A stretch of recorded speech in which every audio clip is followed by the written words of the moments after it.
어머, 사부인. 우리 건물 청소부셨어요?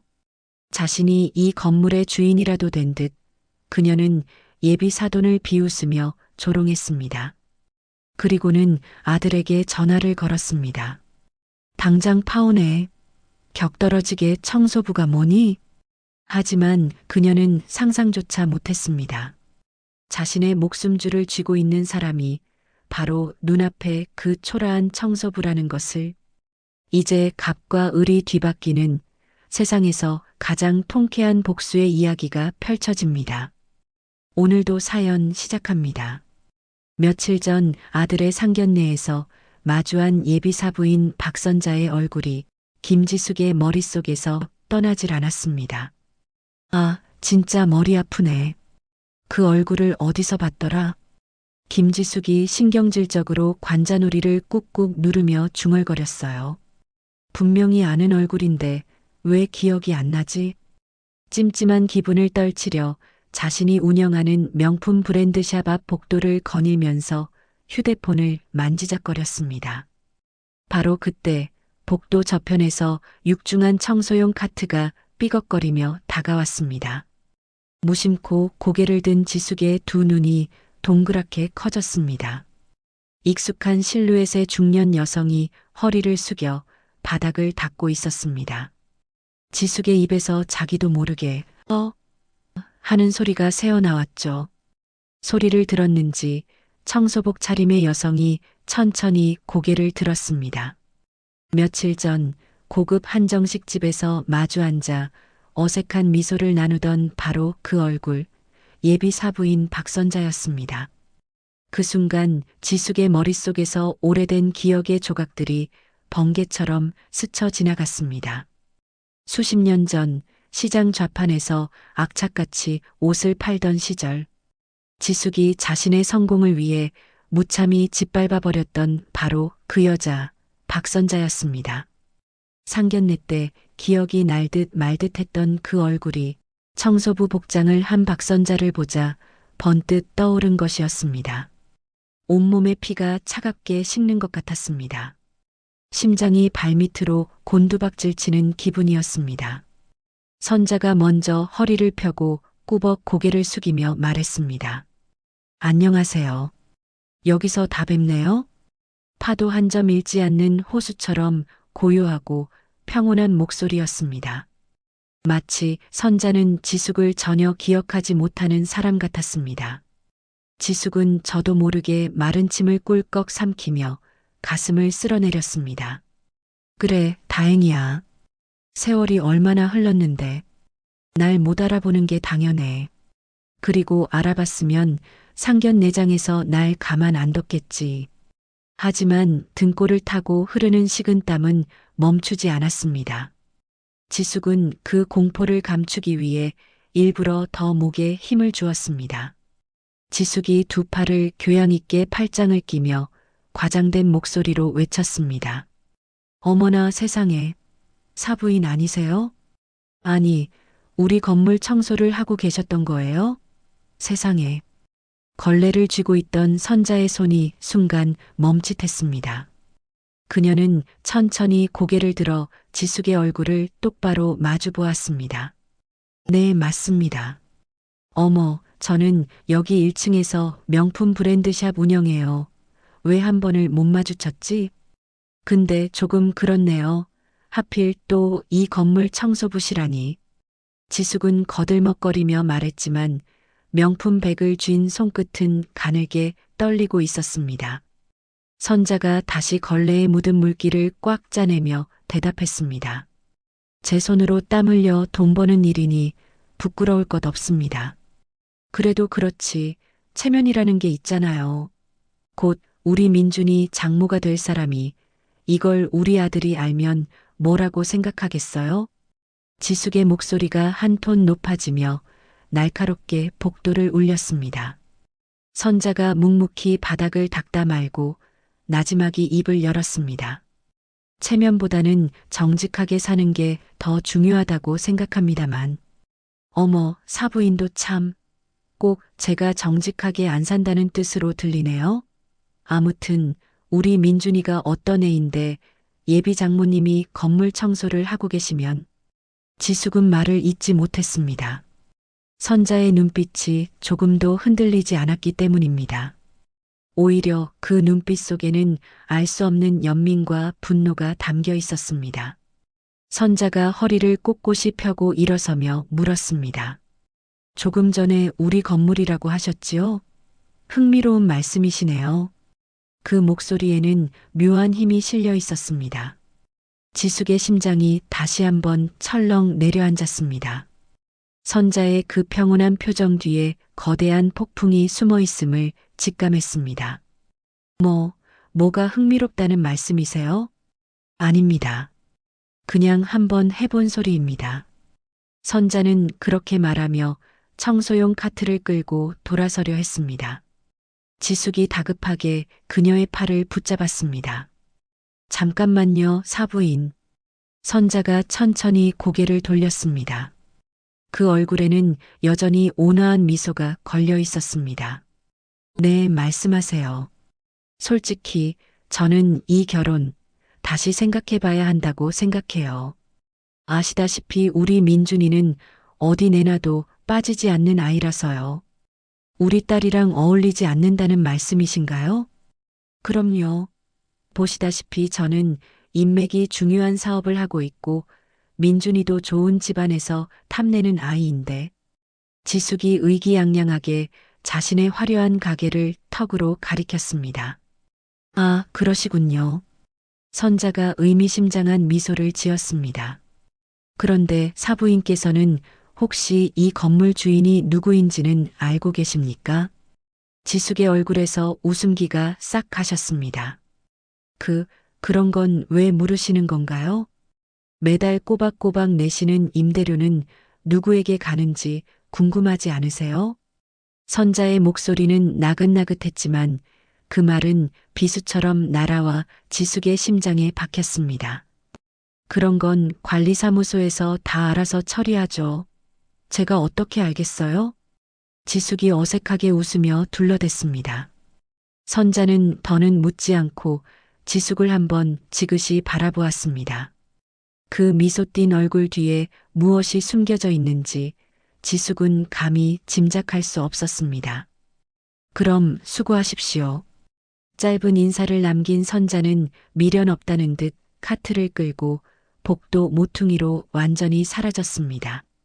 지숙은 그 자리에 못 박힌 듯 서서 한참을 움직이지 못했습니다. 사시나무처럼 떨리는 손으로 겨우 휴대폰을 꺼내 아들 민준에게 전화를 걸었습니다. 여보세요, 민준아? 네, 엄마. 웬일이세요? 너 당장 그 결혼 엎어. 네. 엄마, 그게 무슨 말씀이세요? 수화기 너머로 아들의 당황한 목소리가 들려왔습니다. 파혼하란 얘기야. 네 장모 될 여자가 이 건물 청소부라고. 청소부. 지숙이 거의 비명을 지르듯 소리쳤습니다. 엄마, 그게 무슨. 시끄러워.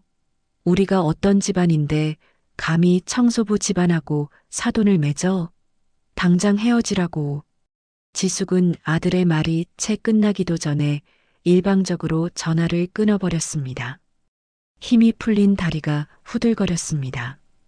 지숙은 파르르 떨리는 입술을 겨우 열어 혼잣말을 내뱉었습니다. 박선자, 왜 하필 여기에? 그날 밤 김지숙은 좀처럼 잠을 이루지 못했습니다. 최고급 거위털 이불 속에서도 온몸에 가시가 돋친 듯 불편했습니다. 눈을 감으면 박선자의 그 알 수 없는 미소가 어른거렸고 눈을 뜨면 어둠 속에서 그녀의 목소리가 울리는 듯 했습니다. 지숙이 벌떡 일어나 앉아 이불을 신경질적으로 걷어찼습니다. 미친 여자, 청소부 주제에 뭐가 저렇게 당당해? 그녀는 잠옷바람으로 거실을 서성이며 손톱을 물어뜯었습니다. 혹시 날 알아봤나? 아니야, 날 알아볼 리가 없어. 내가 얼굴에 들인 돈이 얼만데. 하지만 스스로를 위로하는 목소리는 공허하게 흩어질 뿐이었습니다. 그 후 며칠 동안 지숙은 가게 일을 하면서도 온 신경이 복도를 향해 있었습니다. 행여나 청소 카트의 삐걱거리는 소리가 들릴까봐 귀를 쫑긋 세웠습니다. 그러던 어느 날 오후였습니다. 지숙이 새로 들어온 실크 블라우스를 마네킹에 입히고 있을 때였습니다. 가게 통유리 너머로 익숙한 실루엣이 건물 입구 쪽에서 나타났습니다. 박선자였습니다. 그런데 오늘은 청소복이 아닌 단정한 외출복 차림이었습니다. 손에는 청소도구 대신 세련된 디자인의 가죽 가방을 들고 있었습니다. 지숙은 저도 모르게 마네킹 뒤로 몸을 숨기고 그녀의 행동을 살폈습니다. 선자는 건물 외벽에 손을 짚고 무언가를 유심히 살피기 시작했습니다. 마치 건물을 보러 온 사람처럼 기둥을 두드려 보기도 하고 벽의 작은 틈을 손끝으로 쓸어보기도 했습니다. 급기야 휴대폰을 꺼내 건물 곳곳을 사진으로 찍기 시작했습니다. 찰칵, 찰칵, 셔터 소리가 지숙의 심장을 내리치는 것 같았습니다. 지금 뭘 하는 거야, 저 여자가? 지숙은 더 이상 참지 못하고 밖으로 나갔습니다. 지숙이 일부러 구두굽 소리를 또각거리며 선자에게 다가가 말했습니다. 서연 어머님, 여기서 뭘 하고 계세요? 오늘은 청소 안 나오시는 날인가 봐요? 선자가 소리나는 쪽으로 천천히 고개를 돌렸습니다. 그 얼굴에는 여전히 온화한 미소가 걸려 있었습니다. 아, 안녕하세요. 개인적인 볼일이 있어서 잠시 들렀습니다. 볼일이라니요? 건물 사진은 왜 그렇게 찍으시는 거고요? 지숙이 의심의 눈초리를 거두지 않으며 물었습니다. 선자가 건물 벽을 손바닥으로 툭툭 치며 대수롭지 않게 대답했습니다. 제 소중한 자산이니까요. 흠이 없는지 꼼꼼히 봐야죠. 네, 자산이라니요?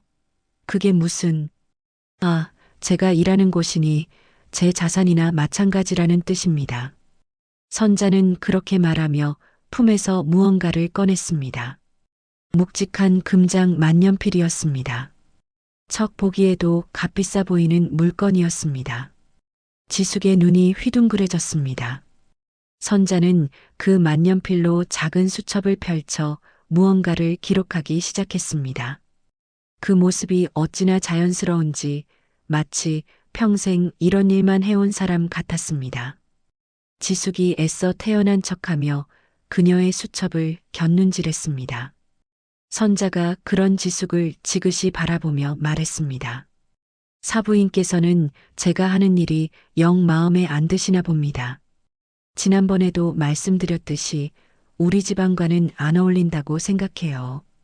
제가 여기 1층에서 명품 브랜드 운영하는데 아들 장모가 청소하고 있으면 불편하잖아요.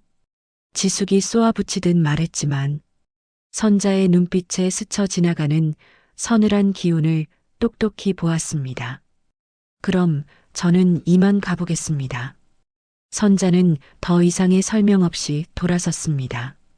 지숙은 그 자리에 얼어붙은 채 유유히 사라지는 선자의 뒷모습만 멍하니 바라보았습니다. 불안한 예감이 온몸을 휘감았습니다. 박선자의 차분하고 당당했던 뒷모습은 지숙의 뇌리에 깊이 박혔습니다. 며칠 뒤 텅 빈 가게 안에서 지숙은 장부를 노려보며 깊은 한숨을 내쉬었습니다. 이게 다 뭐야 대체? 머리를 감싸쥐는 그녀의 눈에 들어온 것은 온통 붉은색으로 적힌 숫자들 뿐이었습니다.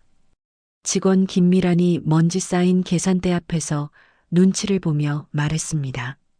사장님, 오늘도 손님이 한 명도 없네요. 손님 없는 거 내가 몰라? 시끄러워. 지숙이 신경질적으로 장부를 탁 소리나게 덮었습니다.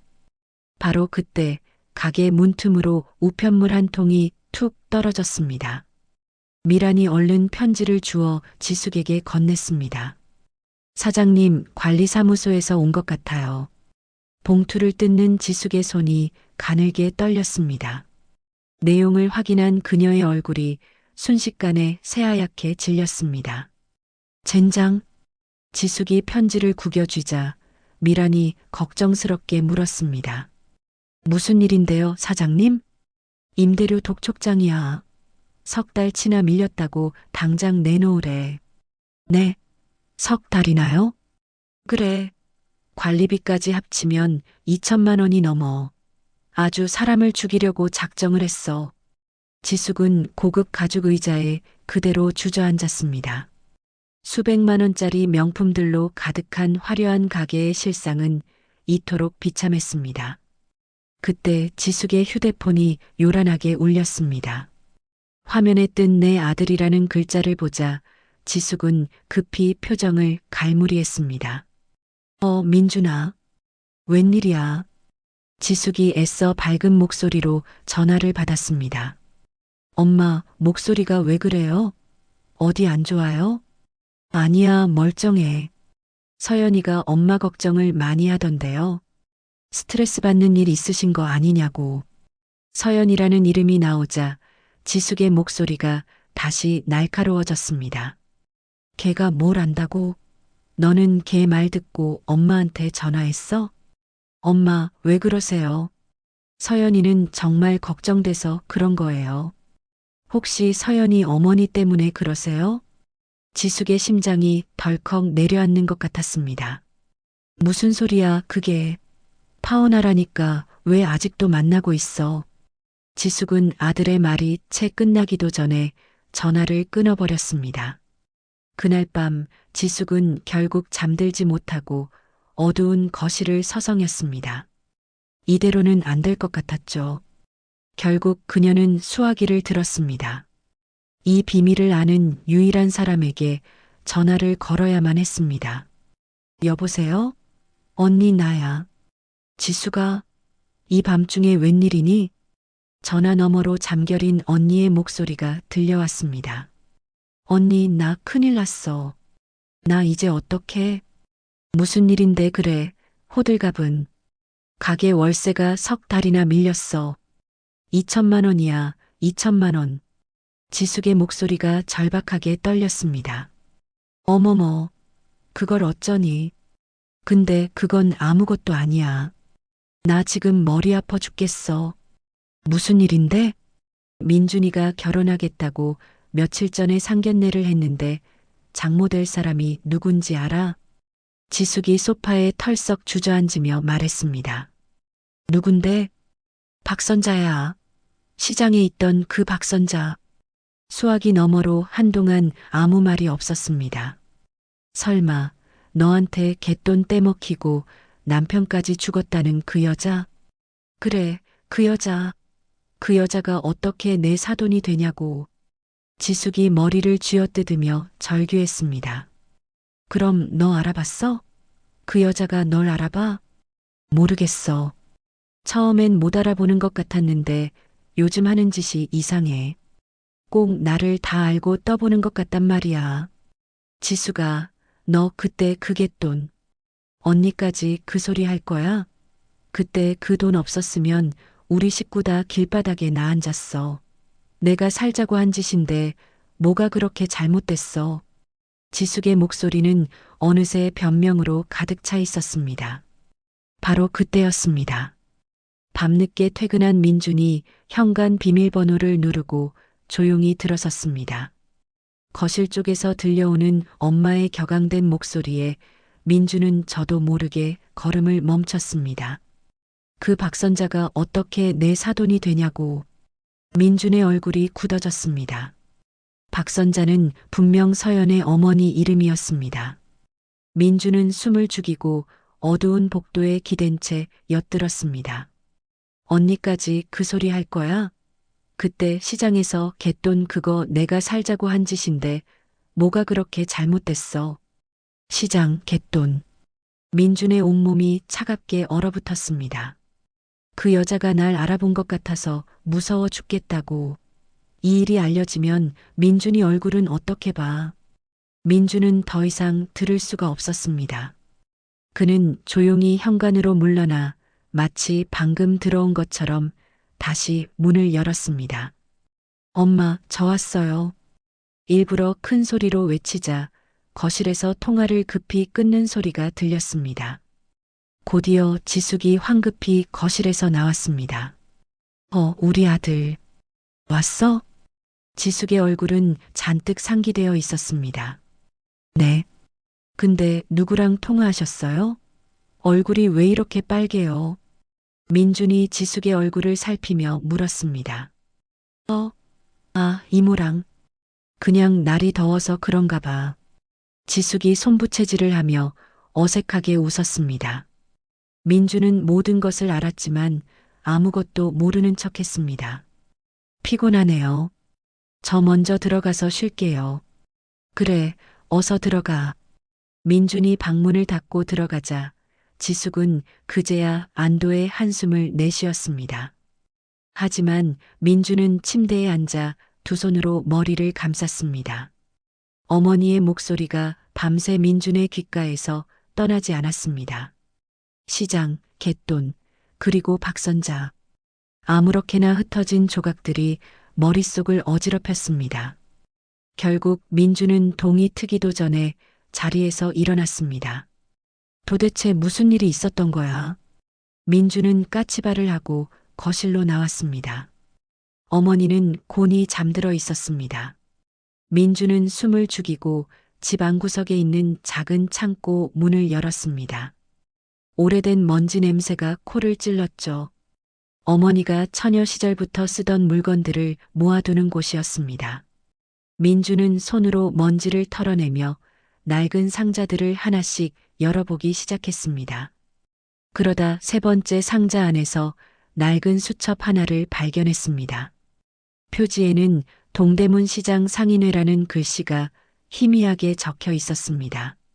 민준의 심장이 빠르게 뛰기 시작했습니다.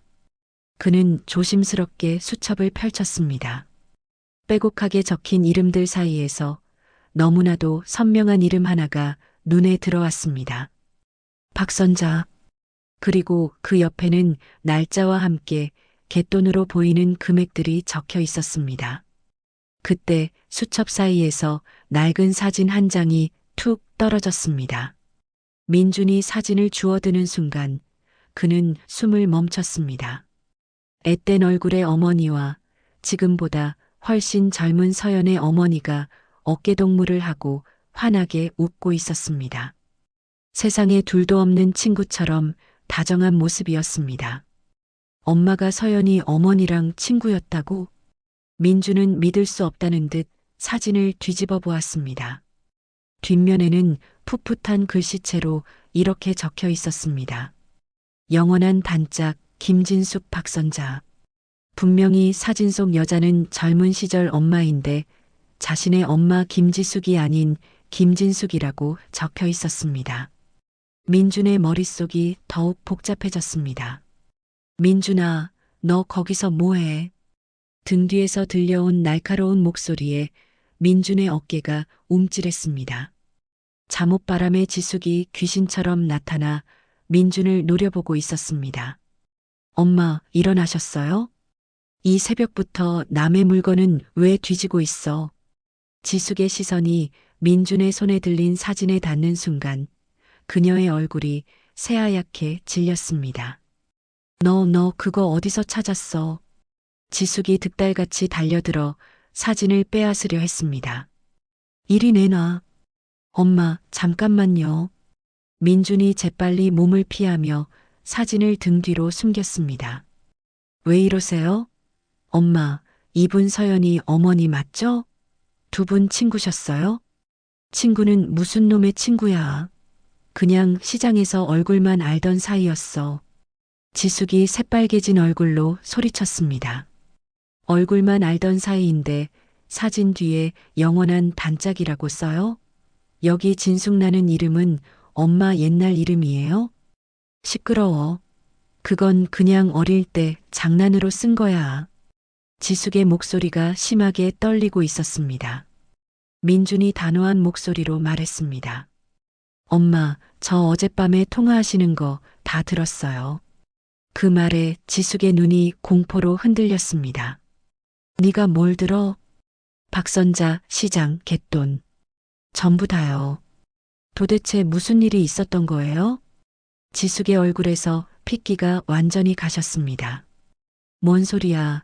내 통화를 엿들었어? 엿들은 게 아니라 집에 들어오다가 들렸어요. 진실을 말씀해 주세요. 제가 결혼할 사람의 어머니잖아요. 민준도 목소리를 높였습니다. 지숙은 더 이상 소리 지를 힘도 없는지 벽에 등을 기댄 채 스르르 주저앉았습니다. 다 지난 일이야. 알 거 없어. 지난 일인데 왜 그렇게 서연이 어머님 얘기만 나오면 화를 내세요? 왜 서연이와의 결혼을 이렇게까지 반대하시는 거냐고요. 지숙이 두 손으로 얼굴을 감쌌습니다. 엄마, 갯돈이 뭐예요? 말씀해 주세요. 네가 알아서 뭐하게. 그냥 난 그 여자가 우리 가게 건물 청소부라 쪽팔린 거야. 왜 제가 알 필요가 없어요. 엄마가 숨기면 숨길수록 더 알고 싶어져요. 민준이 품에서 사진을 다시 꺼내 들었습니다. 이렇게 환하게 웃던 친구였잖아요. 그 말에 지숙이 갑자기 고개를 들고 악을 쓰듯 외쳤습니다. 그래, 친구였어. 세상에서 둘도 없는 친구였다고. 그런데 왜요? 친구였으니까. 징글징글한 친구였으니까 더더욱 안 되는 거야. 지숙의 눈에서 기어이 눈물이 터져 나왔습니다. 민준아, 제발. 제발 그냥 모르는 척 해주면 안 될까? 엄마가 이렇게 부탁할게. 엄마. 그럼 저 서연이랑 결혼 못해요? 이유도 모르고 헤어져야 해요? 결혼은 절대 안 돼. 이유를 말씀해 주실 때까지 저도 못 물러나요. 민준이 사진을 가슴에 품으며 말했습니다. 지숙은 한참 동안 아들을 원망스럽게 바라보았습니다. 그리고는 지숙이 자리에서 일어나 비틀거리며 자신의 방으로 향했습니다. 방문이 닫히기 직전 그녀의 마지막 말이 민준의 가슴에 비수처럼 날아와 박혔습니다. 그래, 그럼 네가 직접 알아봐. 나는 말 못해. 대신 절대 후회하지 마라. 쾅 하고 문이 닫혔습니다. 민준은 한동안 그 자리에 우두커니 서 있었습니다. 손에 들린 낡은 사진 속 두 여자는 여전히 행복하게 웃고 있었습니다. 민준의 손에 들린 낡은 사진 한 장. 그 사진 속 웃고 있는 두 여인의 시간은 30여 년 전으로 거슬러 올라갑니다. 1990년 가을, 동대문 시장의 왁자지껄한 소음 속이었죠. 비좁은 좌판에 앉은 과거의 진숙과 선자가 갓 떼온 옷들을 분주하게 정리하고 있었습니다. 선자가 새빨간 스웨터를 펼쳐 보이며 해맑게 물었습니다. 진수가, 이 스웨터 색깔 참 곱지 않니? 불티나게 팔릴 것 같아. 진숙이 주파나를 튕기다 말고 스웨터를 흘끗 보며 대답했습니다. 색은 고운데 단가가 너무 비싸. 이거 하나 팔아봤자 얼마 남지도 않아. 장사 수완이 좋은 그녀는 언제나 이익부터 계산했습니다. 그래도 물건이 좋아야 제값 받는 거 아니겠어? 제값은 무슨. 손님들은 무조건 싸고 양 많은 걸 좋아한다고. 진숙이 퉁명스럽게 말하며 지나가는 손님을 향해 목청을 높였습니다. 자, 골라. 오늘만 이 가격. 두 장에 10,000원. 그녀의 우렁찬 목소리에 손님들이 구름처럼 몰려들었습니다. 진숙은 손님들과 유쾌하게 농담을 주고받으면서도 한 푼도 손해보지 않고 옷을 팔았습니다. 선자는 그런 진숙의 모습을 감탄과 존경이 뒤섞인 눈으로 바라보았습니다. 잠시 후 시장 구석의 국밥집에서 두 사람은 마주 앉아 늦은 점심을 먹었습니다. 선자가 뚝배기 속 깍두기를 씹으며 말했습니다. 진수가, 너는 정말 대단해. 장사하려고 태어난 사람 같아. 천재는 무슨. 먹고 살려고 발버둥 치다 보니 일이 된 거지. 진숙이 국밥을 후후 불며 퉁명스럽게 대답했습니다. 나는 손님들이 딱한 사정 얘기하면 마음 약해져서 미치고 팔 때도 있는데. 그러니까 네가 돈을 못 모으는 거야. 이 바닥에서 착해 빠진 건 진짜 바보 같은 거야. 진숙이 젓가락으로 선자의 이마를 콩 쥐어박으며 핀잔을 줬습니다. 그래도 다들 어렵게 사는 사람들이잖아. 쯧쯧. 선자야, 우리 언제까지 이 좌판에서 썩을 거야? 난 답답해 죽겠어. 진숙이 숟가락을 탁 내려놓았습니다. 그녀의 눈은 좌판 너머 번듯한 상가 건물을 향해 있었습니다. 가게라도 하나 얻으면 소원이 없겠다. 가게, 당연히 얻어야지. 우리 둘이 힘 합치면 저 건물도 살 수 있어. 정말? 우리가? 선자의 눈이 희망으로 반짝였습니다. 당연하지. 너는 성실하고 나는 머리가 있잖아. 이보다 더 좋은 조합이 어디 있어? 진숙이 선자의 손을 꽉 잡았습니다. 그럼 돈은 어떻게 모아? 개를 하는 거야. 내가 개주가 될게. 며칠 뒤 진숙은 시장 상인들을 모아놓고 열변을 토했습니다. 여러분, 우리 이렇게 푼돈만 만지다가 늙어 죽을 겁니까? 뭉쳐야 삽니다. 그녀의 말에 상인들의 눈이 빛났습니다. 그래서 제가 개를 하나 만들까 합니다. 한 달에 20만 원씩만 모으면 급할 때 목돈을 확 잡을 수 있다. 이 말입니다. 그때 한 상인이 의심스럽게 물었습니다. 그러다 개주가 돈 들고 튀면 어쩔 건데? 모두의 시선이 진숙에게 쏠리자 옆에 있던 선자가 벌떡 일어나 외쳤습니다. 제가 보증합니다. 진숙이는 절대 그럴 사람이 아니에요. 진숙도 진지한 얼굴로 상인들을 둘러보며 말했습니다. 맞습니다. 저는 여러분의 피 같은 돈을 제 목숨보다 소중히 여길 겁니다. 결국 선자의 보증과 진숙의 호소력에 넘어가 여러 명의 상인이 모두 개에 들기로 했습니다. 개는 순조롭게 돌아갔고 몇 달이 흘렀습니다. 어느 날 선자가 장사를 마친 진숙을 찾아와 어렵게 입을 뗐습니다. 진숙아, 우리 남편 수술 날짜가 잡혔어. 정말? 잘 됐다. 이제 몸 성이 지낼 일만 남았네. 그런데 수술비가 500만 원이나 필요하대. 내 갯돈 타려면 아직 멀었는데. 선자의 얼굴에 짙은 그늘이 졌습니다. 진숙이 그런 선자의 어깨를 다독였습니다. 걱정하지 마. 내가 개주인데 어떻게든 해줘야지. 다른 사람들한테 양해 구해서 내 돈부터 먼저 빼줄게. 정말? 진숙아, 고마워. 선자는 진숙의 손을 잡고 눈물을 글썽였습니다. 하지만 며칠 뒤 진숙에게 운명을 바꿀 기회가 찾아왔습니다. 우연히 알게 된 복부인이 그녀에게만 은밀한 정보를 흘렸습니다. 저기 강남 땅, 곧 금싸라기가 될 땅이야. 지금 거기에 가게 하나만 잡아두면 평생 먹고 살 수 있어. 정말이에요? 그럼 계약금으로 1,000만 원만 있으면 돼. 며칠 안에 결정해야 할 거야. 1,000만 원. 그 순간 진숙의 머릿속에 갯돈 통장이 번개처럼 스쳐 지나갔습니다. 통장에는 거짓말처럼 정확히 1,000만 원이 들어 있었습니다. 그날 밤 진숙은 잠 못 이루고 방 안을 서성였습니다. 천사와 악마가 머릿속에서 치열하게 싸웠습니다. 선자 남편 수술비는 어떡하고, 선자 남편이 죽든 말든 내 알바야. 이 기회를 놓치면 평생 시장 바닥에서 썩어야 한다고. 그래, 이건 선자를 배신하는 게 아니야. 기회는 잡으라고 있는 거야. 진숙의 눈빛이 탐욕으로 번뜩였습니다. 그래, 내가 이 돈으로 크게 성공해서 나중에 선자한테 돈 몇 푼 던져주면 그땐 고맙다고 울면서 매달리겠지. 이게 다 선자를 위한 길일 수도 있어. 수술은 뭐 돈 빌려서라도 하겠지.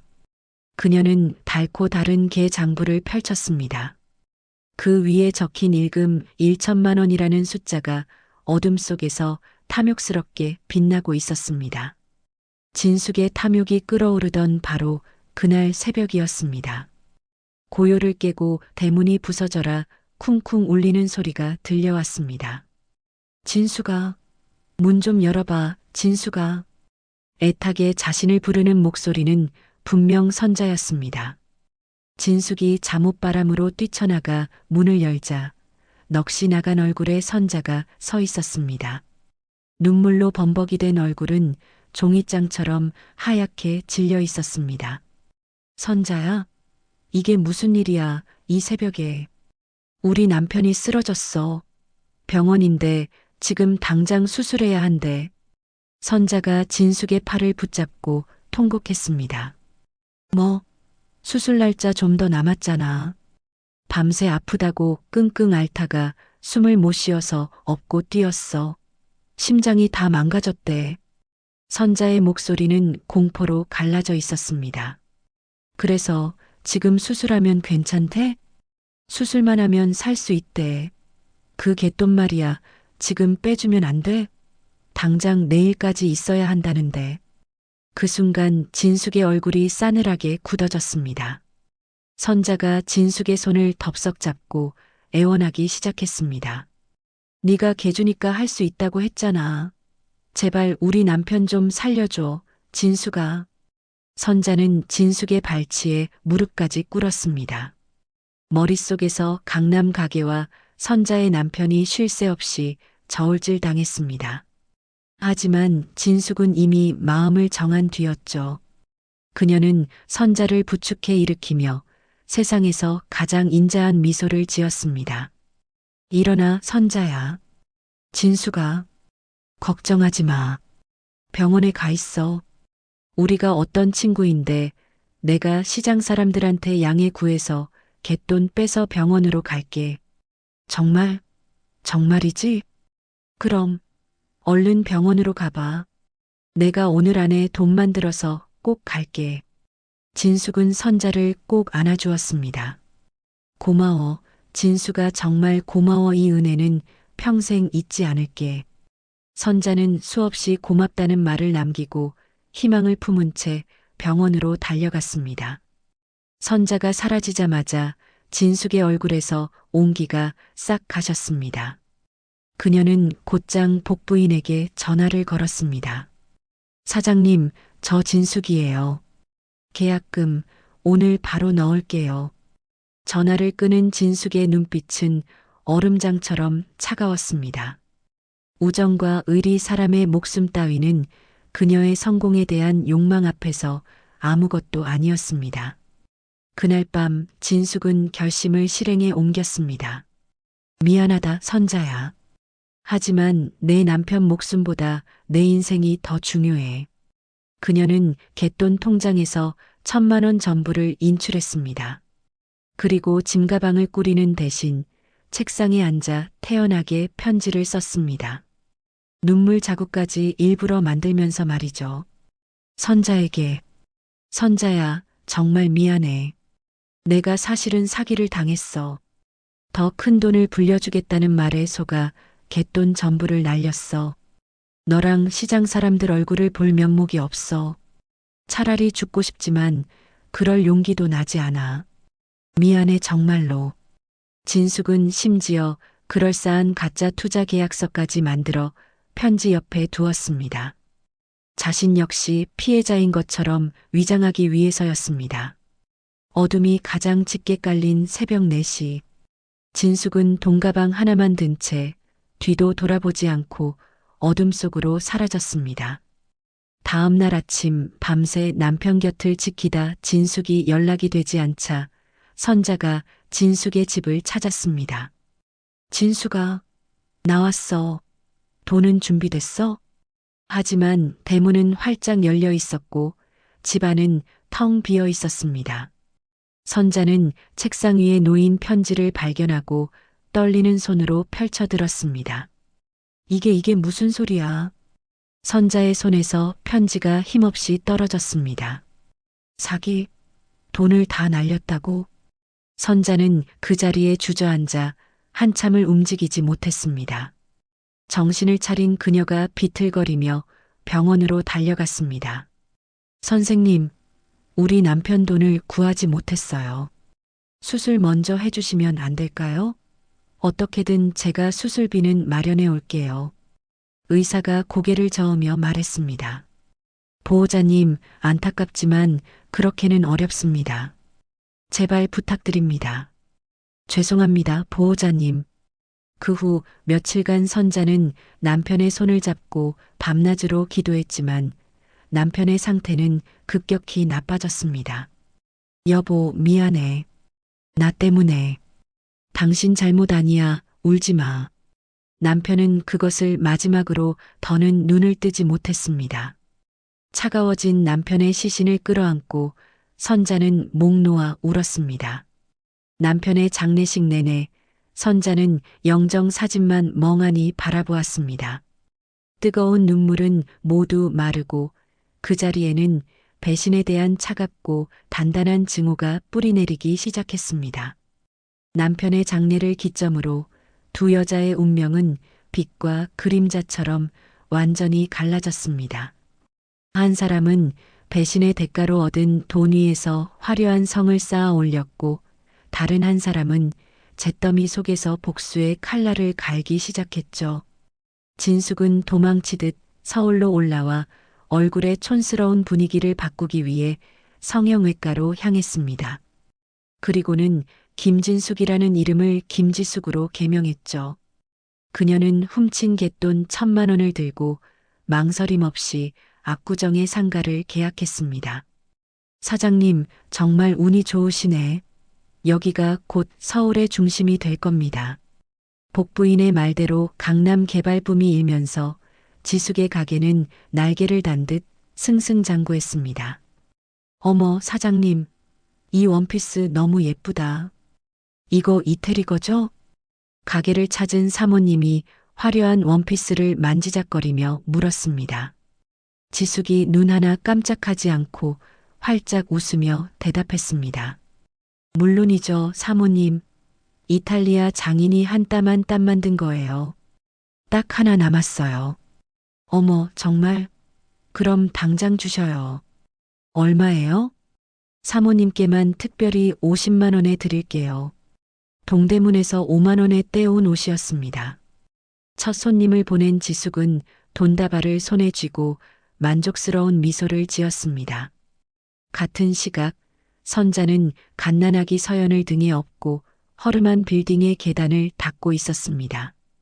등에 업힌 서연이 칭얼거릴 때마다 선자는 이를 악물고 걸레에 더욱 힘을 주었습니다. 아이고, 애 없고 고생이 많소. 지나가던 경비원이 혀를 찼습니다. 괜찮습니다. 이 정도는 해야 우리 서연이 밥이라도 먹이죠. 밤이 되면 선자는 좁은 단칸방에서 서연을 재우고 낡은 상을 폈습니다. 그 위에는 온통 부동산 관련 신문 기사와 지도뿐이었습니다. 그녀는 빨간 펜으로 개발 예정 지역을 표시하며 밤늦도록 잠들지 못했습니다. 선자가 낡은 흑백 사진 속 남편을 쓰다듬으며 나지막이 속삭였습니다. 여보 보고 싶어. 우리 서연이 누구보다 훌륭하게 키워낼게. 하늘에서 지켜봐줘. 몇 년 후 지숙은 압구정의 큰 손으로 불리게 되었습니다. 그녀의 가게는 최고급 명품만 취급하는 곳으로 유명해졌죠. 사장님, 오늘 하루 매출이 1,000만 원을 넘었어요. 호호호, 이 정도 가지고 뭘 그래. 조만간 백화점에도 입점해야지. 지숙은 과거를 완벽하게 지우고 상류층의 삶을 만끽했습니다. 고급 외제차를 몰고 수백만 원짜리 명품 백을 색깔별로 사들였습니다. 반면 선자는 악착같이 모은 돈과 밤새 공부한 지식으로 땅을 사들이기 시작했습니다. 아무도 거들떠보지 않던 허허벌판을 헐값에 사들였죠. 엄마, 배고파? 우리 집은 왜 맨날 김치에 밥만 먹어? 어린 서연이 투정을 부렸습니다. 서연아, 밥 먹을 수 있는 것만으로도 감사해야 하는 거야. 친구들은 돈가스 사 먹는데. 선자는 딸의 머리를 쓰다듬으며 마음속으로 다짐했습니다. 조금만 참아, 내 딸. 엄마가 너를 이 세상 누구보다 높은 곳에 올려줄게. 시간이 흘러 2000년대에 접어들자 두 여자의 운명은 다시 한번 뒤바뀌기 시작했습니다. 선자가 사두었던 땅들이 신도시로 개발되면서 그야말로 대박이 터졌습니다. 사모님, 3년 전에 사신 그 땅, 지금 평당 500만 원입니다. 10배가 올랐어요. 부동산 중개인이 흥분해서 소리쳤지만 선자는 전화기 너머에서 담담하게 말할 뿐이었습니다. 네, 그럴 줄 알았습니다. 아직 팔지 마세요.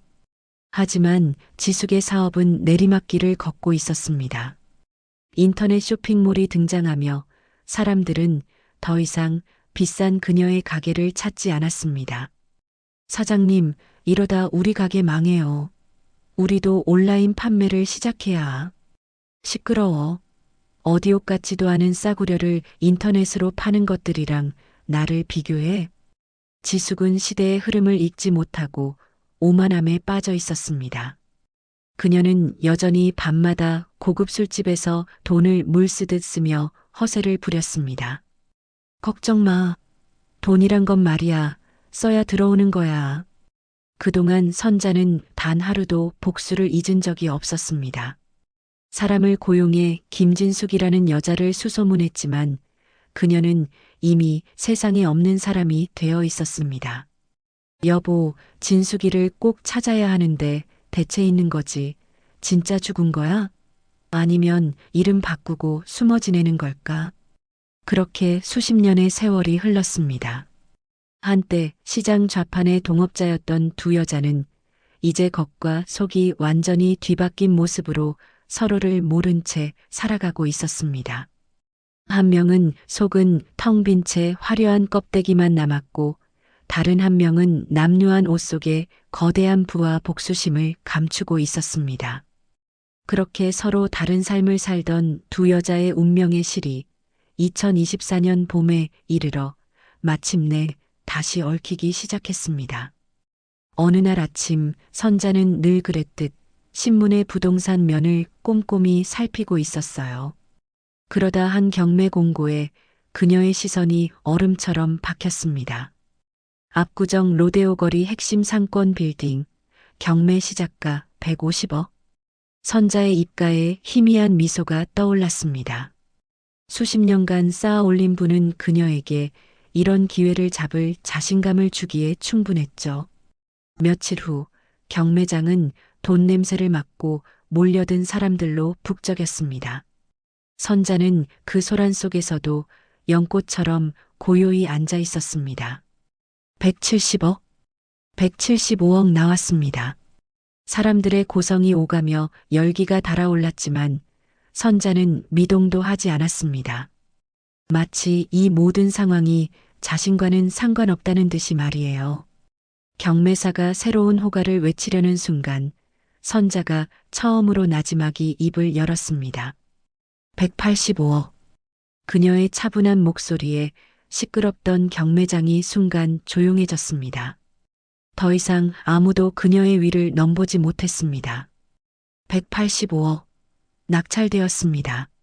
경매사의 망치 소리가 선자의 새로운 시작을 알리는 축포처럼 울려 퍼졌습니다. 3주 후 선자는 자신의 건물이 된 빌딩 앞에 섰습니다. 햇살을 받아 눈부시게 빛나는 통유리 건물을 보며 선자의 가슴이 벅차올랐습니다. 그녀는 관리인과 함께 건물에 입주한 가게들을 둘러보았습니다. 1층에 있는 저 명품샵이 월세도 제일 비싸고 계약 기간도 5년이나 남았습니다. 관리인이 가장 좋은 자리에 있는 가게를 가리키며 말했습니다. 화려한 금장 간판에는 이렇게 적혀 있었죠. 지숙 부티크. 지숙? 선자가 홀린 듯 유리창 너머로 가게 안을 들여다보았습니다. 한 중년 여성이 거만한 표정으로 손님에게 옷을 설명하고 있었습니다. 그 순간 선자의 온 세상이 멈췄습니다. 수십 년의 세월이 흘러 얼굴엔 주름이 졌지만 그 특유의 야비한 웃음과 탐욕스러운 눈빛은 그대로였습니다. 자신의 남편을 죽음으로 몰아넣고 제 인생을 송두리째 망가뜨린 원수 김진숙. 김진숙. 선자의 심장이 바닥 없는 늪으로 곤두박질 치는 것 같았습니다. 온몸의 피가 차갑게 식어 손끝이 저려왔습니다. 수십 년을 찾아 헤맨 네가 여기 있었구나. 이름까지 바꾸고 살고 있었어. 당장이라도 달려가 그 웃는 얼굴에 침을 뱉고 머리채를 잡고 싶었습니다. 하지만 그녀의 발은 땅에 뿌리라도 내린 듯 움직이지 않았습니다. 운명의 장난은 거기서 끝나지 않았습니다. 며칠 뒤 딸 서연의 상견례 장소. 선자는 맞은편에 앉은 사돈의 얼굴을 보고 숨을 쉴 수가 없었습니다. 처음 뵙겠습니다. 민준이 엄마 김지숙입니다. 지숙 부티크의 그 여자 김진숙이 바로 자신의 딸이 사랑하는 남자의 어머니였던 겁니다. 선자의 머릿속이 새하얗게 비어버렸죠. 지숙은 선자를 보며 어디서 본 듯 고개를 갸웃했지만 시장 좌판에 초라했던 친구는 전혀 기억하지 못하는 듯 했습니다. 따님은 참 곱네요. 그런데 직업이 간호사라고요? 아이고, 3교대 근무하면 남자 내조하기 힘들 텐데. 지숙의 말투에는 가시가 돋친 무시가 배어 있었습니다. 선자는 음식이 코로 들어가는지 입으로 들어가는지도 모를 만큼 끔찍한 시간을 보내야만 했습니다. 집으로 돌아온 선자는 며칠 밤낮을 고통 속에서 지새웠습니다. 그녀는 남편의 영정 사진 앞에서 무너져 내렸습니다. 여보, 나 어떻게 해야 해요? 저 악마 같은 여자에게서 내 딸을 떼어놔야 할까요? 아니면 내 복수를 포기하고 서연이의 행복을 빌어줘야 할까요? 사진 속 남편은 말이 없었습니다. 결국 선자는 피눈물을 삼키며 결단을 내렸습니다. 그래, 내 복수심 때문에 세상에서 가장 소중한 내 딸을 불행하게 만들 수는 없어. 내 원한은 내가 안고 가자. 하지만 이대로 모든 것을 덮을 수는 없었습니다. 그 여자가 과연 한 아이의 시어머니가 될 자격이 있는 인간인지 두 눈으로 똑똑히 확인해야 했습니다. 선자는 옷장에서 가장 낡고 허름한 옷을 꺼내 입었습니다. 그리고 자신이 낙찰받은 건물 관리사무소의 문을 두드렸습니다.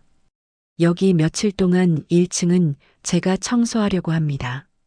아니, 대표님이 왜 건물 상태도 좀 보고 좀 더 깨끗하게 관리하고 싶어서요. 그렇게 선자는 자신의 건물에서 청소부로 일하기 시작했습니다. 복수심은 가슴 깊이 묻은 채 그녀는 매일 지숙의 가게 앞을 닦았습니다. 머리는 장식으로 달고 다녀. 이런 식으로 할 거면 당장 그만둬. 가게 안에서 직원을 몰아세우는 지숙의 날카로운 목소리가 복도를 울렸습니다. 그 모습을 묵묵히 지켜보는 선자의 눈빛이 차갑게 가라앉았습니다. 용서를 위해 시작한 마지막 확인은 어쩌면 기나긴 복수의 서막이 될 것임을 예감했습니다. 한편 민주는 회사에서도 일에 집중하지 못하고 한숨만 푹푹 내쉬고 있었습니다. 사랑하는 여자와 어머니 사이에 놓인 거대한 진실의 벽을 자신의 손으로 확인해야 한다고 결심했습니다. 다음 날 민주는 낡은 사진 한 장을 들고 동대문 시장으로 향했습니다. 30년의 세월이 흐른 시장은 사진 속 모습과 많이 달라져 있었어요. 민주는 시장 구석에서 오랫동안 장사를 해온 상인들을 찾아다녔습니다. 어르신, 혹시 30년 전에 여기서 장사하셨던 김진숙이라는 분을 아십니까? 하지만 대부분의 상인들은 고개를 저을 뿐이었습니다. 민준이 낙담하여 돌아서려던 그때였습니다. 한쪽에서 콩나물을 다듬던 할머니가 민준의 손에 들린 사진을 보고 소리쳤습니다. 그 사진 나 좀 보여줘봐. 나도 30년 전에 여기 있었으니까 알 수도 있지. 민준이 급하게 할머니에게 다가갔습니다. 어이구, 인연 사진을 어디서 구했대? 할머니, 이 사람 아세요? 알다마다 아주 나쁜 년이지. 사람들 갯돈 싸그리 들고 튄 꽃뱀 같은 년 아냐. 할머니가 바닥에 침을 탁 뱉으며 말했습니다. 민준의 심장이 철렁 내려앉았습니다. 갯돈이요? 그래. 그것 때문에 박선자네 남편이 죽었잖아. 수술비가 없어서. 민준은 숨을 쉴 수가 없었습니다. 어머니의 통화 내용과 정확히 일치하는 이야기였습니다. 최 회장이라는 사람한테 가봐. 지금 저기 건너편 건물주야. 그 양반이 그때 걔 총무였으니 자세히 알 거야. 민주는 곧장 할머니가 알려준 건물로 달려갔습니다. 태성무역이라는 낡은 간판이 보였습니다. 사무실 안 70대로 보이는 최 회장이 민준을 의심스러운 눈으로 쳐다봤습니다. 김진숙 씨에 대해 여쭤보러 왔습니다. 민준의 말에 최 회장의 얼굴이 굳어졌습니다. 그 이름은 어떻게 알고 찾아왔어? 제가 그분의 아들입니다. 민준이 고개를 깊이 숙였습니다. 최 회장이 놀라 의자에서 벌떡 일어났습니다. 뭐, 네가 진숙이 아들이라고? 그는 한참 동안 민준을 위아래로 훑어보더니 깊은 한숨을 내쉬며 말했습니다. 네, 저희 어머니가 갯돈을 가지고 도망가셨다고 들었는데 좀 더 자세히 알고 싶어서 왔습니다. 여기 앉게. 최 회장은 굳게 잠긴 책상 서랍에서 먼지 쌓인 장부 하나를 꺼냈습니다. 이게 뭔가요? 김진숙이 관리하던 개 장부다. 여기 김진숙과 박선자 이름이 나란히 적혀 있지. 민준이 떨리는 손으로 장부를 넘겼습니다. 박선자의 이름 옆에는 매달 꼬박꼬박 돈을 낸 기록이 선명했습니다. 선자는 푼돈 아껴가며 개를 부었어. 남편 심장 수술비가 필요해서 갯돈을 빼야 했는데 그런데 자네 어머니가 그 돈 전부를 들고 하룻밤 사이에 사라져버린 게야. 그래서 서연이 아버님은 수술 못했지. 돈이 없어서 병실에서 그냥 눈을 감았지. 최 회장의 말은 비수처럼 날아와 민준의 심장을 꿰뚫었습니다. 민준은 장부를 품에 안은 채 그대로 바닥에 주저앉았습니다. 그날 저녁 민준은 유령 같은 몰골로 집에 돌아왔습니다. 거실 소파에서 지숙이 우아하게 와인을 마시며 TV를 보고 있었습니다. 민준이 말없이 낡은 개 장부를 테이블 위에 탁 내려놓았습니다. 이게 뭐니? 장부를 본 지숙의 얼굴이 순식간에 새하얗게 질렸습니다. 이걸 네가 어떻게 해? 어머니가 30년 전에 저지른 죄의 기록입니다. 동대문 시장 최 회장님께서 주셨어요. 지숙의 손이 사시나무처럼 떨리기 시작했습니다. 엄마 때문에 서연이 아버지가 돌아가셨더군요. 민준의 눈에서 뜨거운 눈물이 흘러내렸습니다. 민준아, 그건 오해야. 나도 어쩔 수 없었어. 사람이 죽었어요. 그런데도 어쩔 수 없었다는 말이 나와요? 민준이 절규하듯 소리쳤습니다. 그래, 나도 그때 죽을 뻔했어. 지긋지긋한 가난에서 벗어나고 싶었을 뿐이야. 지숙도 마주 소리 질렀습니다. 엄마, 경찰서 가서 자수하세요. 그리고 서연이와 어머님께 무릎 꿇고 사죄하세요. 뭐? 자수? 내가 미쳤니? 그리고 이게 다 누구 때문인데? 지숙이 이글거리는 눈으로 민준을 노려봤습니다. 네가 왜 하필 그 박선자 딸년을 만나서 이 사단을 만들어? 엄마. 민준은 충격에 말을 잃었습니다. 그래, 다 너 때문이야. 네가 아니었으면 무덤까지 가져갈 비밀이었어. 이름까지 바꾸고 지금까지 잘 살아왔는데 네가 호의호식하면 산 것도 내 덕분이잖아. 민준은 더 이상 그 집에 머무를 수 없었습니다. 그는 곧장 서연에게 전화를 걸었습니다. 공원에서 만난 서연은 민준의 헬쑥한 얼굴에 깜짝 놀랐습니다. 민준아, 무슨 일이야? 서연아, 미안해. 민준이 서연의 손을 잡았습니다.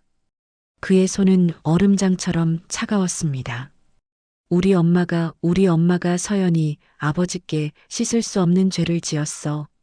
민주는 차마 입이 떨어지지 않는 진실을 한자 한자 힘겹게 모두 털어놓았습니다. 서연의 얼굴이 점점 굳어졌습니다. 거짓말이지? 그럴 리가 없어. 민주는 말없이 품에서 낡은 개 장부를 꺼내 보여주었습니다.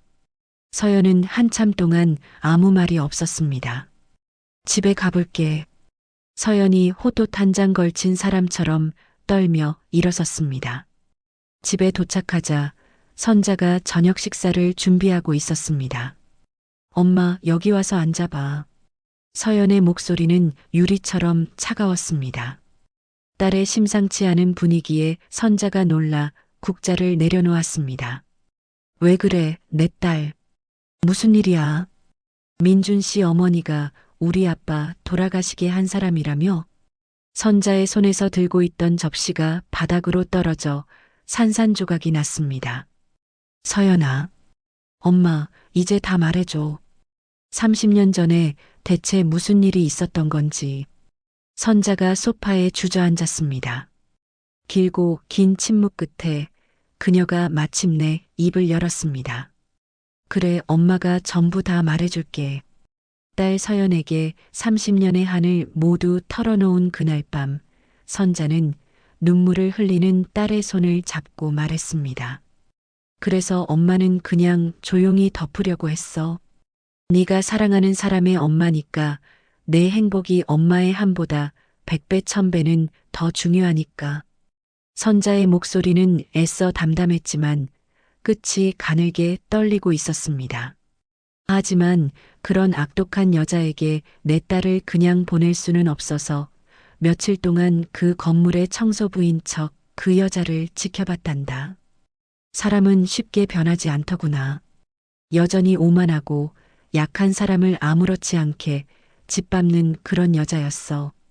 그런 여자 밑에서 네가 시어머니라고 부르며 살 생각을 하니 엄마는 가슴이 찢어지는 것 같았어. 이야기를 듣는 내내 굳은 표정이었던 서연이 마침내 입을 열었습니다. 그녀의 목소리는 분노로 차갑게 얼어붙어 있었습니다. 엄마, 그건 그거고 죄는 죄야. 서연이 눈물을 닦고 어머니를 똑바로 바라보며 말했습니다. 어떻게 아빠를 죽게 만든 여자가 저렇게 웃으면서 살게 내버려둬? 나는 용서 못해. 절대로. 서연의 단호한 말에 선자의 눈이 흔들렸습니다. 엄마의 한을 왜 엄마 혼자 짊어지려고 해? 그건 이제 내 한이기도 해. 죄 지은 사람은 반드시 벌을 받아야지. 딸의 그 눈빛을 본 순간 선자는 더 이상 망설이지 않았습니다. 더 이상 숨어서 과거의 망령에 얽매여 살지 않기로 말입니다. 이제는 추악한 진실을 수면 위로 끌어올려 심판의 칼날을 휘둘러야 할 때였습니다. 다음 날 아침 선자는 자신의 사무실에서 지숙의 가게로 전화를 걸었습니다. 수화기 너머로 지숙의 가식적인 목소리가 들려왔습니다. 네, 지숙 부티크입니다. 사부인 저예요. 박선자입니다. 선자의 목소리는 얼음장처럼 차가웠습니다. 아, 사부인. 어쩐 일이세요? 청소 시간은 아직 멀었는데요. 드릴 말씀이 있습니다. 제 사무실로 좀 올라오시죠. 네. 사무실이요? 네, 이 건물 10층입니다. 지금 바로 와주세요. 지숙이 무언가 더 물으려 했지만 선자는 일방적으로 전화를 끊어버렸습니다. 지숙은 불길한 예감에 사로잡혔지만 어쩔 수 없이 엘리베이터에 몸을 실었습니다. 10층에 내린 그녀는 자신의 눈을 의심했습니다. 관리사무소일 거라 생각했던 곳에 박선자 부동산이라는 고급스러운 금장 간판이 걸려 있었습니다. 지숙이 조심스럽게 문을 열자 최고급 가구로 꾸며진 넓은 사무실이 나타났습니다. 그리고 거대한 원목 책상 뒤 평소의 청소복이 아닌 단정한 명품 정장을 입은 선자가 앉아 있었습니다. 선자가 턱짓으로 앞에 의자를 가리키며 말했습니다. 어서 오세요. 앉으시죠. 여기가 대체 어떻게 된 건가요? 사부인, 청소하시는 분 아니었어요? 지숙이 여전히 상황 파악이 안 된다는 듯 어리둥절하게 물었습니다. 선자가 옅은 미소를 지으며 대답했습니다.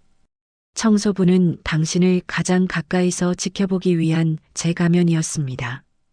이제 그 가면은 벗어도 되겠네요. 오랜만이네, 김진숙. 김진숙라는 이름이 나오자 지숙의 얼굴이 새하얗게 질렸습니다. 지금 뭐라고 하셨어요? 이름까지 김지숙으로 바꿨더라고. 하지만 사람의 본성은 이름 바꾼다고 달라지는 게 아니지. 선자가 책상 서랍에서 낡은 사진 한 장을 꺼내 지숙의 앞으로 미끄러뜨렸습니다. 젊은 시절 두 사람이 다정하게 어깨동무를 하고 찍은 사진이었습니다. 이걸 어떻게? 사진 뒤에 영원한 친구라고 직접 썼던데 기억해? 지숙의 입술이 파르르 떨리기 시작했습니다. 그럼 상견례 때부터 날 알고 있었던 거야? 그래. 내 딸의 남자가 될 아이의 엄마가 내 남편을 죽게 한 원수라는 걸 알았을 때 내 심정이 어땠을 것 같아? 선자가 자리에서 일어나 지숙의 앞으로 서류 뭉치를 던졌습니다. 이게 뭐야? 너네 가게 임대료 연체 내역서야. 연체료까지 합쳐서 3천만 원이 넘더라고. 말도 안 돼. 네가 지금까지 냈던 임대료가 내 주머니로 들어왔다는 거야. 내가 이 건물 주인이니까. 지숙의 세상이 무너지는 소리가 들렸습니다. 건물 주인이라고? 내일까지 밀린 임대료 입금하지 않으면 당장 가게 비우고 나가. 너 지금 나한테 복수하려는 거지. 지숙이 발악하듯 소리쳤습니다. 복수? 이건 복수도 아니야. 30년 전 네가 내게서 앗아간 것에 비하면 이건 아무것도 아니지. 선자야, 내가 잘못했어. 그때는 나도 어쩔 수가 없었어. 지숙이 바닥에 주저앉아 울며 매달리기 시작했습니다. 어쩔 수 없어?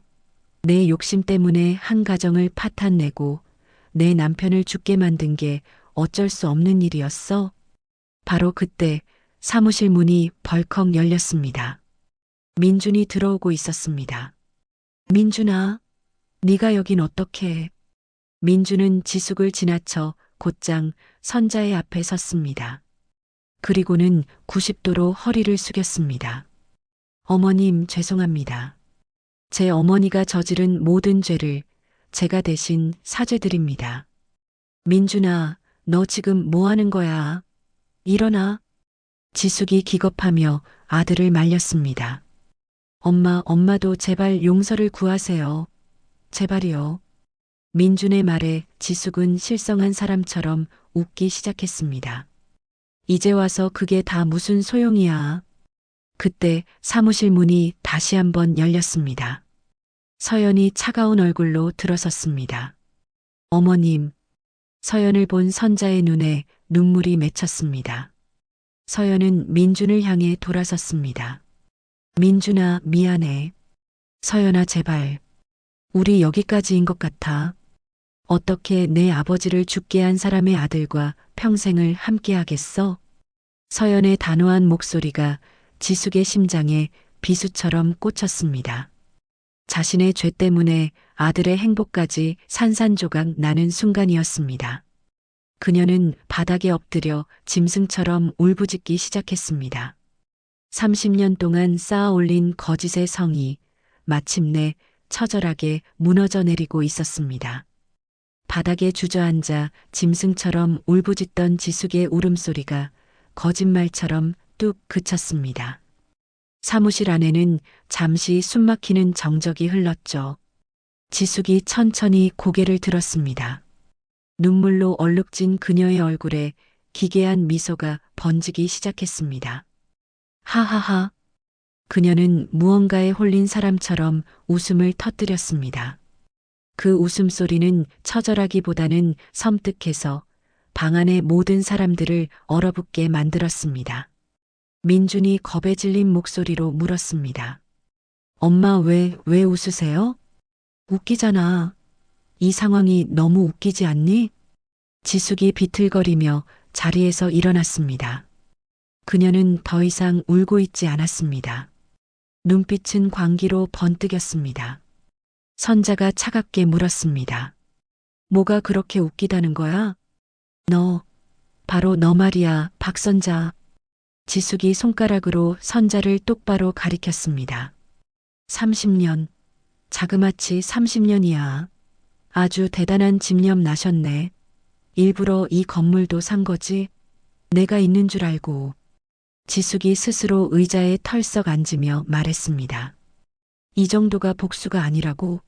지나가던 개가 웃을 소리하고 있네. 그녀가 책상을 손바닥으로 내리치며 소리쳤습니다. 그래, 내가 나쁜 년이다. 그래서 너는 착하고 불쌍한 피해자야? 진수가 지금 네 아들이 보고 있어. 내가 왜 그랬는지 단 한 번이라도 내 입장에서 생각해 본 적 있어? 지숙의 목소리가 점점 높아졌습니다. 나도 너처럼 지긋지긋하게 가난했어. 하루 벌어 하루 먹고 살기가 버거웠다고. 그래서 그랬어. 선자가 자리에서 일어났습니다. 그녀의 목소리는 강철처럼 단단했습니다. 그래서 친구 눈에 피눈물 나게 해도 된다는 거야? 친구라면 내 사정도 좀 이해해줘야 하는 거 아니야. 너만 힘들었어? 너만 딱했냐고. 민준이 울며 지숙의 팔을 붙잡았습니다. 엄마, 제발 그만하세요. 엄마가 잘못했어요. 다 잘못하셨다고요. 넌 빠져. 나는 지금 억울해서 미치겠으니까. 지숙이 아들의 손을 짐승처럼 뿌리쳤습니다. 선자가 기가 막힌다는 듯 헛웃음을 쳤습니다. 억울하다고? 남편을 잃고 갓난아기와 길바닥에 나앉았던 나보다 당신이 더 억울해? 그래, 억울해. 아주 억울해 죽겠어. 왜 나만 나쁜 년이어야 하는데? 지숙이 선자를 향해 악을 썼습니다. 30년 동안 복수심에 불타오른 너는 정상이고 먹고 살려고 발버둥 친 나는 비정상이니? 그런 거니? 궤변은 그만해. 궤변? 이게 다 누구 때문인데? 너 때문이야. 네가 나를 이렇게 만든 거라고. 선자가 어이없다는 표정을 지었습니다. 내가? 그래, 너. 30년 전에도 넌 항상 그랬어. 늘 착한 척, 도덕적인 척. 그래서 고고한 너 때문에 내가 더 추악해 보였던 거라고. 그 말도 안 되는 궤변을 듣는 순간 선자의 눈빛이 싸늘하게 변했습니다. 마치 강물 위에 얇게 얼어붙어 있던 얼음이 깨지듯 그녀를 지탱하던 마지막 이성의 끈이 끊어졌습니다. 뭐라고? 낮고 서늘한 반말에 지숙이 순간 움찔했습니다. 지금 뭐라고 짓거렸어, 너. 선자가 한 걸음 지숙에게 다가섰습니다. 네가 잘나서 착한 척 한 게 아니라 사람이라면 당연히 지켜야 할 도리를 지킨 거야. 그걸 못 지킨 짐승 같은 너한테는 그게 착한 척으로 보였나 보지. 뭐, 짐승? 그래, 짐승. 친구 남편 수술비를 들고 튀어서 본인 배를 채운 게 짐승이 아니고 뭐야. 민준이 울부짖었습니다. 사람이 죽었잖아요. 엄마 때문에 사람이. 그건 내 탓이 아니야. 원래 심장이 약했던 사람이라고. 그 뻔뻔한 대답에 선자가 다시 입을 열었습니다. 닥쳐, 네 그 더러운 입으로 내 남편 이름 들먹이지 마. 어디서 핑계를 대? 서연이 차가운 목소리로 말했습니다. 사실이잖아요. 어머니께서 우리 아버지를 돌아가시게 만든 것 사실이라고요. 네가 뭘 안다고 짓거려. 너까지 날 가르치려 들어? 지숙이 서연에게 달려들려 하자 민준이 온몸으로 앞을 막아섰습니다. 지숙이 아들을 원망스럽게 바라봤습니다. 결국 너도 네 엄마보다 저 계집의 편이구나. 눈이 멀어가지고는. 그 모습을 지켜보던 서연이 조용히 선자의 곁으로 다가갔습니다. 엄마, 서연아, 저런 사람한테 더는 참지 마. 엄마 하고 싶은 대로 해. 나는 끝까지 엄마 편이야. 딸의 그 말에 선자의 눈가가 뜨거워졌습니다. 지숙이 그 모습을 보고 박장대소를 터뜨렸습니다. 그래, 아주 잘들 논다. 효년하셨네. 엄마, 정신 차리세요. 정신? 내가 지금껏 살면서 오늘처럼 정신이 맑은 적이 없었어. 30년 동안 죽어라 이래서 여기까지 왔는데 결국 남는 게 이거라고. 서연이 차갑게 쏘아붙였습니다. 열심히? 남의 피눈물로 쌓은 성이 뭐가 그렇게 대단하다고 소리쳐? 훔친 게 아니야. 잠시 빌린 거였어. 성공해서 갚으려고 했다고. 지숙의 구차한 변명은 더 이상 누구의 마음도 움직이지 못했습니다. 선자가 조용히 하지만 단호하게 말했습니다. 그럼 지금이라도 갚아. 뭘로 갚아? 보다시피 난 이제 알거지야. 그럼 어쩔 건데? 몰라. 나도 몰라. 아무것도 모르겠다고. 지숙은 마지막 발악처럼 소리를 지르다 말고 그 자리에 주저앉아 머리를 쥐어뜯었습니다. 모든 것을 잃은 자의 공허한 절규만이 사무실을 가득 메웠습니다. 지숙의 마지막 발악이 끝나고 사무실은 폭풍이 휩쓸고 지나간 듯한 정적에 휩싸였습니다. 바닥에 주저앉은 지숙은 거친 숨만 몰아쉬고 있었죠. 두 손에 얼굴을 묻은 민준의 어깨는 작게 떨리고 있었습니다. 선자가 조용히 자리에서 일어났습니다. 그녀는 책상 서랍을 열어 2개의 서류 뭉치를 꺼냈습니다. 그리고는 지숙의 앞에 다가가 마치 하찮은 것을 던지듯 서류를 테이블 위로 던졌습니다. 선자가 차가운 목소리로 마치 사형 선고를 내리듯 말했습니다. 김지숙, 이제 선택해. 지숙이 초점 잃은 눈으로 선자를 올려다봤습니다. 선택? 그래, 내게 2가지 길을 줄게. 선자가 첫 번째 서류 뭉치를 손가락으로 툭 쳤습니다. 이건 합의서야. 네가 가진 모든 재산, 네가 피눈물로 쌓아 올렸다고 착각하는 그 모든 걸 전부 토해내. 그리고 30년 전 너한테 사기당한 모든 피해자에게 빚을 갚는 거야. 내 전 재산을.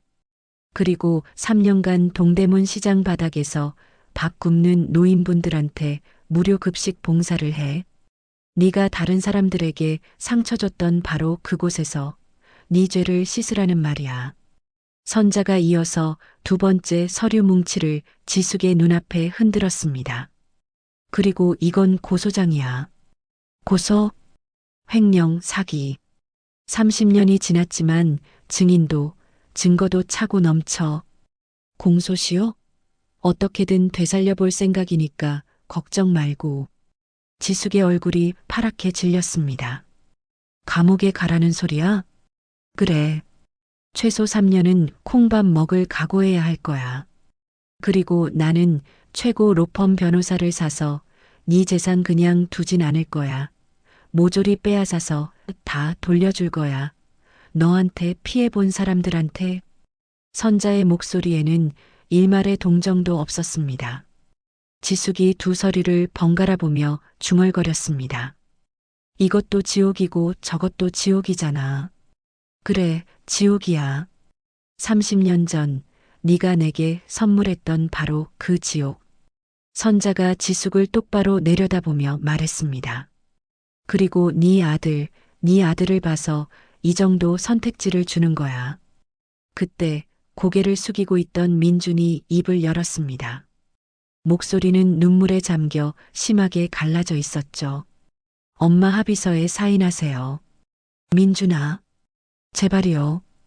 여기서 더 괴물이 되지 마세요, 제발. 민준의 간절한 애원에 지숙의 눈빛이 흔들렸습니다. 하지만 내 모든 걸 다 내놓으라잖니. 원래 엄마 것이 아니었잖아요. 민준이 고개를 들며 외쳤습니다. 다른 사람의 피눈물 위에 세운 성이었잖아요. 아들의 말은 칼날이 되어 지숙의 가슴을 후벼 팠습니다. 그리고 민준이 말을 이어나갔습니다. 시장에서 봉사하시면서 진심으로 참회하세요. 그러면 언젠가 스스로를 용서할 날이 올지도 모르죠. 용서? 누가 날 용서해? 엄마 자신 말이에요. 30년간 거짓으로 살아온 스스로를 용서하고 사람답게 다시 시작하시라는 말입니다. 아들의 지숙은 할 말을 잃었습니다. 선자가 턱짓으로 민준을 가리켰습니다. 제발 네 아들 좀 봐. 지숙이 민준을 바라봤습니다. 아들은 여전히 고개를 숙인 채 흐느끼고 있었습니다. 네 죄 때문에 저 아이가 평생을 죄인의 아들로 고개 숙이고 살게 할 거야? 선자의 마지막 말이 지숙의 마음을 송두리째 흔들었습니다. 민준이는 내 아들은 아무 잘못 없는데. 그러니까 네가 책임져. 30년 동안 도망쳤던 그 책임을 이제라도 지라고. 선자가 두 서리를 지숙의 앞으로 밀었습니다. 오늘 안에 결정해. 더는 시간 못 줘. 지숙은 오랫동안 두 개의 서리를 내려다봤습니다. 사치와 허영으로 가득했던 지난 30년이 주마등처럼 스쳐 지나갔습니다. 결국 남은 것은 아무것도 없었습니다. 돈도 명예도 그리고 아들의 존경까지도. 만약 내가 합의서에 사인하면 정말 모든 게 끝나? 그래. 지긋지긋한 과거는 끝나겠지. 대신 맨바닥에서 새로 시작하는 거야. 지숙이 민준을 다시 한번 바라봤습니다. 아들의 어깨가 너무나도 작고 위태로워 보였습니다. 민준아, 엄마 좀 봐봐. 민준이 천천히 고개를 들었습니다. 눈물로 엉망이 된 얼굴이었습니다. 엄마가 정말 다 내려놓으면 너는 괜찮아? 용서가 문제가 아니에요. 민준이 고개를 저으며 말했습니다. 엄마가 스스로를 용서할 수 있느냐가 더 중요해요. 지숙은 아들의 말을 곱씹었습니다. 스스로를 용서한다. 그녀가 천천히 합의서 쪽으로 손을 뻗었습니다. 하지만 마지막 순간 30년간 자신을 지탱해온 오만함과 허영심이 그녀의 손목을 붙잡았습니다. 정말 이게 맞는 걸까? 마침내 그녀가 떨리는 손으로 합의서를 집어들었습니다. 굴욕감과 분노, 체념이 뒤섞인 눈으로 한참 동안 서류를 바라보았습니다. 그리고는 모든 것을 포기한 듯 나지막이 말했습니다. 펜 좀 줘. 선자가 묵묵히 펜을 건넸습니다. 지숙은 펜을 받아든 채 한참을 머뭇거렸습니다. 그리고 마침내 자신의 이름 석자를 적기 시작했습니다. 김, 지, 숙. 30년의 악연에 마침표를 찍는 순간이었습니다. 합의서에 자신의 이름을 적어내린 그날 이후 1년의 시간이 흘렀습니다. 모든 것이 변해 있었습니다. 동대문 시장의 허름한 무료급식소. 지숙은 고무장갑을 낀 채 산더미처럼 쌓인 그릇을 닦고 있었습니다. 화려했던 명품 옷과 보석은 온데간데 없고 낡은 티셔츠에 몸빼 바지가 그녀의 현재를 보여주고 있었죠. 도끼 가득했던 눈빛은 사라지고 체념과 고단함만이 그 자리를 채우고 있었습니다. 아줌마, 여기 국물 좀 더 줘요. 한 노숙인이 빈 그릇을 내밀며 소리쳤습니다. 네, 금방 가져다 드릴게요. 지숙은 묵묵히 일어나 국을 퍼서 날랐습니다. 하루 일과가 끝나자 급식소 관리인이 그녀의 어깨를 두드렸습니다. 김 여사, 오늘도 고생 많았소. 아닙니다. 그럼 내일 뵙겠습니다. 지숙이 허리를 꾸벅 숙여 인사하고 밖으로 나섰습니다. 초라한 행색으로 집으로 향하는 그녀의 주머니에서 낡은 휴대폰이 울렸습니다. 화면에 뜬 내 아들이라는 글자에 지숙의 심장이 덜컥 내려앉았습니다. 민준아. 엄마, 저예요. 수화기 너머로 아들의 차분한 목소리가 들려왔습니다. 내일 저 서연이랑 결혼해요. 작게 우리끼리만 할 거예요. 엄마 와주실 수 있어요? 민준의 목소리는 조심스러웠습니다. 지숙의 눈시울이 뜨거워졌습니다. 내가 거길 가도 될까? 엄마니까 당연히 오셔야죠. 아들의 그 한마디에 지숙은 결국 길바닥에 주저앉아 소리 없이 눈물을 흘렸습니다. 다음 날 작은 예식장에서 민준과 서연의 결혼식이 열렸습니다. 화려하진 않았지만 두 사람을 아끼는 소수의 하객들로 가득 차 따뜻한 분위기였어요. 지숙은 검은색 정장을 빌려 입고 식장 맨 뒤편 구석 자리에 숨듯이 앉아 있었습니다. 곧이어 신랑 신부가 입장했습니다. 세상 가장 행복한 미소를 띤 아들과 그런 아들의 곁에서 눈부시게 빛나는 며느리의 모습을 보며 지숙의 가슴은 복잡하게 요동쳤습니다. 기쁨과 슬픔 그리고 참을 수 없는 부끄러움이 한꺼번에 몰려왔습니다. 민준이 단상에 올라 하객들에게 인사말을 전했습니다. 그리고 저희 두 사람이 이 자리에 서기까지 많은 아픔을 이해해 주시고 용서해 주신 모든 분들께 진심으로 감사드립니다. 민준의 시선이 아주 잠시 식장 맨 뒤에 앉은 지숙에게 머물렀습니다. 그 순간 지숙의 눈에서 뜨거운 눈물이 뺨을 타고 하염없이 흘러내렸습니다. 식이 끝나고 하객들이 모두 떠난 뒤 지숙도 조용히 자리를 뜨려 했습니다.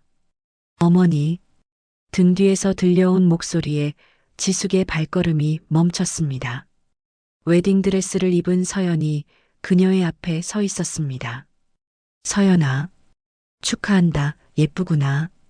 지숙이 어색하게 웃으며 말했습니다. 서연이 그런 지숙에게 가까이 다가왔습니다. 어머니, 손 좀 보여주세요. 내 손은 뭐하러? 지숙이 저도 모르게 거친 손을 등 뒤로 감췄습니다. 서연이 그런 지숙의 손을 부드럽게 하지만 단호하게 잡아 끌었습니다. 온통 굳은 살이 박이고 갈라진 손이었습니다. 고생 많이 하셨네요. 서연의 그 한마디에 지숙은 끝내 고개를 떨궜습니다. 이제부터가 진짜 시작이에요. 시작? 네. 진짜 사는 거요. 서연의 눈빛은 따뜻했지만 그 속에 담긴 뜻은 단호했습니다. 앞으로도 쭉 그렇게 사셔야 해요. 저희도 노력할게요. 어머니를 완전히 용서하는 게 쉽지는 않겠지만 저희도 더 좋은 사람이 되도록 노력할게요. 서연이 지숙의 손을 두 손으로 감싸쥐었습니다. 지숙은 아무 말 없이 고개만 끄덕였습니다. 며칠 후, 네 사람은 한적한 공원 묘지를 찾았습니다. 선자의 남편이 잠든 곳이었습니다. 선자가 남편의 묘비를 부드럽게 닦으며 말했습니다. 여보, 우리 서연이 시집갔어. 당신 사위, 참 괜찮은 청년이야. 그러니 이제 걱정 마. 민준과 서연이 나란히 절을 올렸습니다. 지숙은 조금 떨어진 곳에서 그 모습을 차마 바라보지 못하고 서성였습니다. 그녀의 손에는 국화 한 송이가 위태롭게 들려 있었습니다. 한참을 망설이던 지숙이 마침내 발걸음을 뗐습니다. 그녀가 묘비 앞에 무릎을 꿇고 떨리는 손으로 국화를 내려놓았습니다. 그리고는 깊이 머리를 조아렸습니다. 죄송합니다. 목이 메어 더 이상 말이 나오지 않았습니다. 정말 죄송합니다. 선자가 그런 지숙의 등을 그저 묵묵히 바라볼 뿐이었습니다. 네 사람은 한동안 말없이 서 있었습니다. 완전한 용서도 완벽한 화해도 아니었습니다. 하지만 상처 입은 각자의 자리에서 서로의 아픔을 안고 새로운 시간을 함께 맞이할 준비를 하고 있었습니다. 서쪽 하늘로 해가 천천히 기울고 있었습니다. 오늘 이야기 어떠셨나요? 혹시 끝까지 함께 해주신 분이 계시다면 잘 들었다고 댓글 하나만 남겨주세요. 여러분에게도 따뜻하고 빛나는 날들이 찾아올 거예요. 구독과 좋아요는 다음 이야기를 이어가는 큰 힘이 됩니다. 지금까지 오늘도 사연이었습니다. 더 깊고 따뜻한 이야기로 다시 찾아뵐게요. 편안한 하루 보내세요. 감사합니다.